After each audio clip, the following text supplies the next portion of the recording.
മൂന്ന് പേരും സമർത്ഥന്മാരാണ്. മികവിനെ കുറിച്ച് എൻ്റെ അഭിപ്രായം അത്രയല്ലേ പറയാൻ പറ്റുള്ളൂ. ടീം യു ഡി എഫ് എന്ന് എനിക്ക് തോന്നുന്നു, ഞാനത് ഒന്നുകൂടെ വ്യക്തമാക്കാം.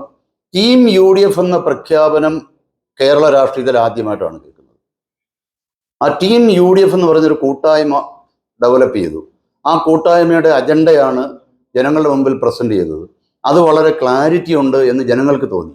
അതായത് 10 വർഷം അധികാരത്തിലിരുന്ന ഒരു ഗവൺമെന്റ് വീഴ്ചകൾ പരിഹരിച്ചുകൊണ്ട് ഈ പറഞ്ഞ സെക്ടറുകളെല്ലാം, ആരോഗ്യ മേഖല അടക്കമുള്ളത്, അതിനൊരു പരിഹാരം ഉണ്ടാക്കാനുള്ള ഒരു മിഷൻ, ഒരു പ്ലാൻ, അത് കൃത്യമായി ജനങ്ങളുടെ മുമ്പിൽ അവതരിപ്പിച്ചപ്പോൾ ജനങ്ങൾ അതിനെ സ്വീകരിച്ചു. കാരണം ഞാൻ പോലും 102 100+ എന്ന് ഞാൻ വിശ്വസിച്ചില്ല. പക്ഷേ എണ്ണി വന്നപ്പം 100+ വന്നു, 102 സീറ്റ് വന്നു. So there is something very special, very special. അതിനാണ് ടീം യു ഡി എഫ് എന്ന് പറഞ്ഞ വാക്കിന് വലിയ അർത്ഥമുണ്ട്.